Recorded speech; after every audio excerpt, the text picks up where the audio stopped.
agora mais estabelecida, depois de contar a história do Joey, vou contar algumas coisas que a perda dele me fez lembrar da minha infância, que eu achei curioso. Olá, gente linda! Sejam bem-vindos a mais um vídeo aqui do meu canal. Eu sou a Fernanda Roosevelt e você está mais do que convidada a me acompanhar até o final deste vídeo. Vou falar sobre cachorrinhos. Acabei de perder o meu neste domingo que passou. Estou me recuperando ainda, essa que é a verdade. Mas a perda do Joey, a partida dele, me fez lembrar de um cachorrinho que eu tive. Tive poucos cachorros na minha vida.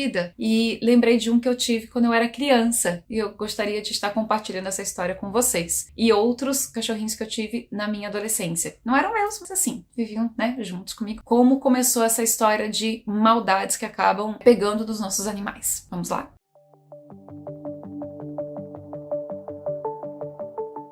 Quando eu era criança, eu ganhei um cachorrinho de uma amiga que ele ganhou o nome de Lute. Ele era muito fofinho. Eu lembro pouco dele. A minha mãe, ela não era uma pessoa muito fácil de lidar no sentido de ter animais por perto. Ela era do tipo muito limpa, então ela não queria ter bicho porque bicho sempre suja, porque dá trabalho. Mas toda criança quer ter um animalzinho. E nós éramos bem pobres, essa que é a verdade. A gente morava num morro, que era uma estrada de chão muito alta em Ponte Serrada, numa casinha de madeira bem velhinha, e tinha quintal, tinha árvores, tinha a horta da minha mãe, tinha um pé de chuchu, tinha um pé de limão, tinha morango, tinha essas coisas tipo alface, cebolinha, essas coisas plantadas, e entre outros que eu nem lembro o que era, tinha bastante coisa em casa. Eu já vi cobra por lá, tinha formigueiro, você tava em um. Era aquela casa de interior, assim. E eu ganhei o Lute, e o Lute conviveu comigo por pouco tempo. Até que em um certo momento o Lute sumiu. E a mãe tinha dito pra mim que ele tinha fugido, e que provavelmente não estava mais vivo. Aquilo me doeu bastante, mas a gente não tinha muito o costume de ter o cachorro dentro de casa, como foi assim como o Joey, que é um cachorro de casa, né, não é um cachorro de quintal. E a gente não tinha esse costume de levar pra pet, dar banho, ele era um cachorro que vivia na rua. E o Lute, ele chegou a ter muita pulga. Ok. Um ano depois, eu sei que a gente tinha parentes em casa, chovia muito, e eu tava na varanda, era uma varanda de madeira, olhando a chuva, e eu olho pra rua, que era um murinho bem baixo, eu olho pra rua e vejo o quê? O Lute. E quando eu olho pro Lute, eu chamei, mãe, olha só, o Lute voltou, ele tá vivo, ele tá vivo. Tinha esquecido dessa passagem da minha vida, gente, e lembrei agora esse fim de semana. E aquela coisa, o Lute tá vivo, ele tá ali, o cachorro tava encharcado, e a mãe dizia, não é o Lute. E aí tava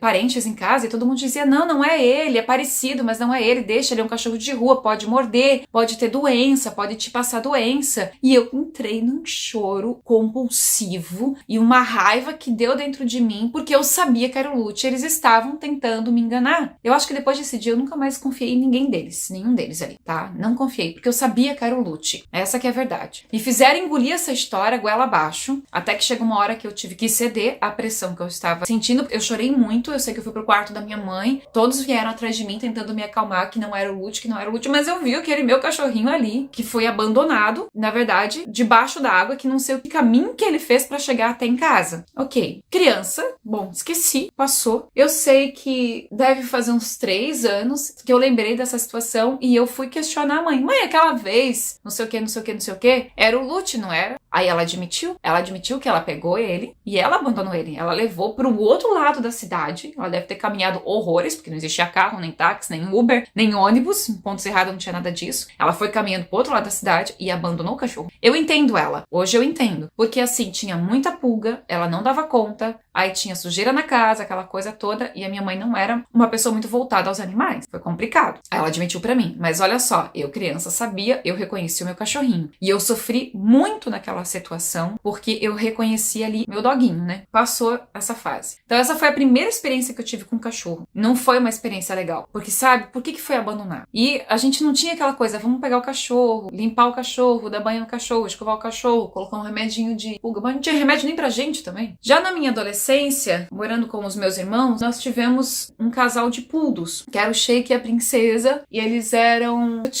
Foi quando eu vim morar pra Itajaí, eles já estavam aqui quando eu vim morar pra cá. E o Sheik, ele era branquinho, e a Princesa, ela era marrom do olho verde, meio mel, meio verde, não lembro muito bem, na verdade. E eu tinha uma vizinha, nessa época, que era a erva daninha, uma cobra, uma jararaca verdadeira. E eu tive uma briga com ela, e a minha família teve uma briga com ela. Ela foi uma pessoa que foi o seguinte, ela era pra mim uma melhor amiga, digamos assim, ela era 4 anos mais velha do que eu. Quando eu vim morar pra Itajaí, eu não tinha amigos, e ela era a vizinha de lado, vizinha colada. Então, Então, foi a amizade que eu fiz. Eu namorei na minha adolescência um rapaz, a gente namorou por um bom tempo. Eu briguei com ele uma certa vez e ainda ele falou assim pra mim, ele disse assim, ó, você acha que ela é sua amiga? Eu vou te provar que ela não é. Quando a gente terminar, eu vou ficar com ela. Eu não gostava dele, na verdade, mas tipo assim, era legal, mas eu não gostava a ponto de continuar com aquilo. Eu já tava quase finalizando 2 anos de namoro. A gente teve uma discussão, a gente brigou porque ele queria mandar na minha cabeça e tudo que eu fazia e eu não aceito isso. Isso que é verdade. Sei que a gente brigou, mas eu ainda tava meio fragilizada com aquela briga que existiu. E aí ele ficou com ela. E ele fez eu ver isso. E eu reconheci realmente que ele tava certo e que ela era super venenosa. E eu lembro que eu tava caminhando com o meu irmão. Nós estávamos numa rua, eles estavam os dois num muro e ele tava abraçado com ela. E ele fez de propósito. No fim das contas, a gente voltou depois de um tempo. Ficamos mais uns 5 meses e eu terminei de novo porque realmente eu não queria mais saber dele. E eu não tinha ainda a revelação do cantor. A revelação do cantor veio depois que eu terminei com ele. Acho que foi tipo em maio e eu fui ter a revelação do cantor em janeiro do outro ano. Eu já sentia que as coisas dentro de mim estavam mudando, eu já sentia uma força estranha e espiritual crescendo em mim e uma busca por alguém, uma coisa que me desconcertava e eu não estava entendendo, e ficar com ele era muito desonesto também da minha parte, porque ele gostava bastante de mim e eu não conseguia retribuir e aquilo me sufocava. Continuando a história para os animais, tínhamos o Shake e a princesa e essa menina, ela envenenou o Shake. Ela colocou estricnina, e a gente sabia que ali na rua, estricnina é um veneno de rato. Me falaram na época que era proibido de se vender e tudo mais, e que o pai dela trabalhava no setor pesqueiro, alguma coisa assim, e que tinha acesso a esse tipo de conteúdo. Ela pegou esse veneno, colocou em algum tipo um bolinho de carne e jogou pra dentro do quintal. O Shake comeu e morreu. Aquilo já foi um grande baque na minha vida. O Shake morreu, depois de um tempo eu termino com esse namorado. No ano seguinte eu tenho a revelação do cantor. Eu também vou entrar pro 3º ano do ensino médio e eu tenho uma pressão muito grande para me descobrir, para saber o que eu queria da minha vida, porque eu tinha todo o desejo de ser artista e ao mesmo tempo eu já estava muito perdida sem saber que caminhos tomar, tendo uma pressão de que eu tinha que escolher uma profissão e fazer uma faculdade dentro de casa, mas não sabia exatamente ainda bem o que eu queria, eu estava muito perdida porque foi uma fase muito difícil, porque eu estava envolvida num luto, amando alguém que eu nunca tinha conhecido, que tinha morrido antes e que eu não tinha acesso a ele. Ao mesmo tempo, toda uma mediunidade ficou mais aflorada do que já era, aquele chamado da espiritualidade, e eu só tinha 16 anos de idade. E de repente, exatamente um ano depois, essa mesma menina mata a princesa cachorrinha que ficou. Então, só para vocês entenderem, a adolescência da gente já é por si só difícil. A gente tem os nossos desentendimentos internos, tende a ter desentendimentos com familiares. Isso tudo aconteceu comigo, mas ao mesmo tempo eu tive essa questão de sentimento meu, tive a questão da profissão, de ter que escolher o meu caminho profissionalmente, de não encontrar dentro de casa alento, compreensão e amizades sinceras, porque tudo era uma pressão de você tem que ter dinheiro, você tem que ter dinheiro, você tem que ter dinheiro. E a princesa, a cachorrinha que tinha ficado, foi envenenada de novo pela mesma pessoa. Nessa fase, a mama frequentava bastante lá em casa, porque ela era uma amiga da família. Ela tinha recém trocado o carro dela, só pra vocês verem, ela tinha comprado um Celta vermelho. Ela estacionou, eu lembro, na frente do portão da gente. Ela chegou no dia que ela comprou o carro, acho que foi isso. Se não foi no dia que ela comprou o carro, foi no dia seguinte, que ela tirou o carro da concessionária. E essa pessoa passando lá na frente, pegou e arranhou a porta do carro. Sei lá, com uma faca, com um canivete, sei lá o que ela fez com uma pedra, e arranhou o carro, arranhou a lataria. Dali em diante eu comecei a sofrer uma perseguição espiritual que começou com essa vizinha que era muito maldosa e muito ligada a fazer esses trabalhos, essas demandas negativas envolvendo a espiritualidade. E foi nesse momento em que eu tive muitas conversas, muitas consultas com o Felipe. Quando foi em outubro desse ano, eu saí de casa. Aí eu comecei a escrever minhas poesias, os meus primeiros livros, e comecei em busca do meu sonho de ser artista, ainda que eu não tinha descoberto em mim. Eu sabia na infância, né? Mas eu tinha esquecido que eu podia ser atriz, enfim. Eu só achava que eu podia escrever. Porque lá na adolescência disseram pra mim que eu não seria boa atriz, ou que isso não daria dinheiro, que eu não podia cantar, que eu era uma péssima cantora, e que eu não podia ser modelo. Essas coisas todas eu acreditei. E aí a única coisa que eu não deixei entrar na minha cabeça foi a coisa da poesia, a coisa da literatura. E isso foi o meu primeiro passo em prol do meu crescimento. Foi uma fase difícil de superar. Eu tive todo esse amparo da espiritualidade. Depois disso, eu sei que quando eu saí de casa, um ano depois, que daí a mama me abraçou, né? Eu adotei a mama não me adotou. Ela não quis me deixar sozinha, na casa de oração que a gente tinha, e aí ela ia pra lá, ela ia lá fazer companhia pra mim. E aí foi se criando, uma nova família foi nascendo a partir de então. Era a única pessoa que me entendia, era a única amiga que eu tinha. Um ano depois, eu pedi pra mamãe assim, vamos ter um gato, porque eu sempre quis ter gato na minha infância.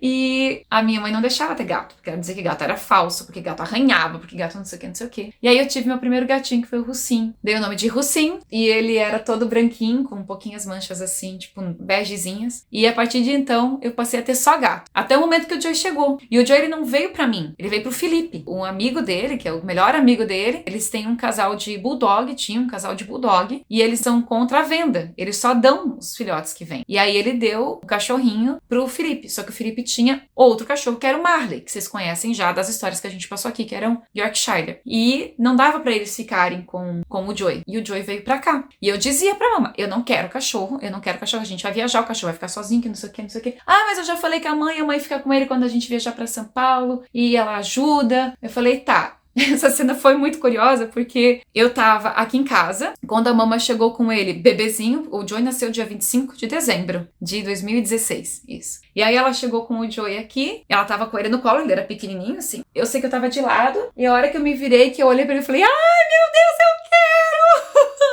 É meu, daqui! E dali, então, me apeguei no Joey, e era Joey pra cá, era Joey pra lá, e fui ensinando ele. As palavras que o Joey mais entendia era não, banho, bola.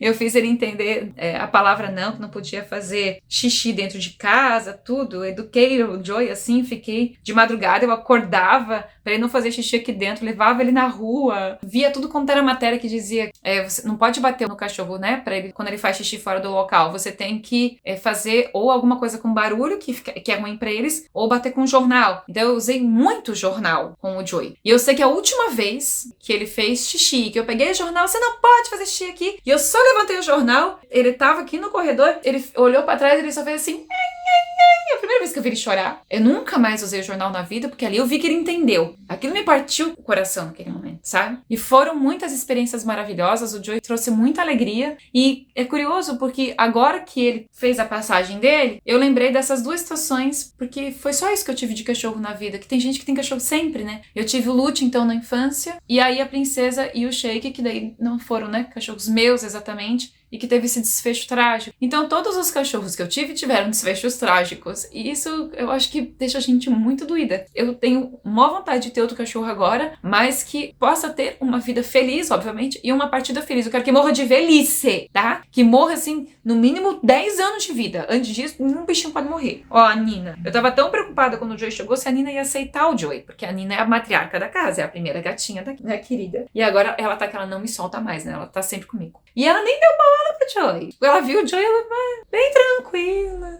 Ela aceitou o Joe facilmente. Os outros gatos, não. Eles custaram mais. Mas a Nina aceitou. Ela já tava mais velha, tá mais educada, tá mais, né? Ela já tem 11 anos.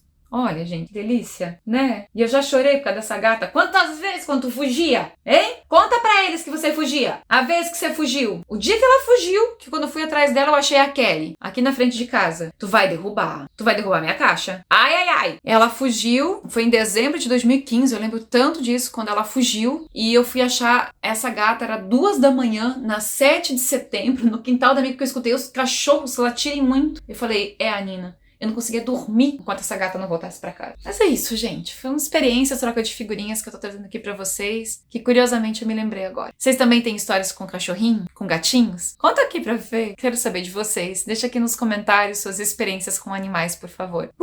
É isso. Gratidão, viu? Dá o joinha que eu mereço e até o próximo vídeo. Fiquem com Deus.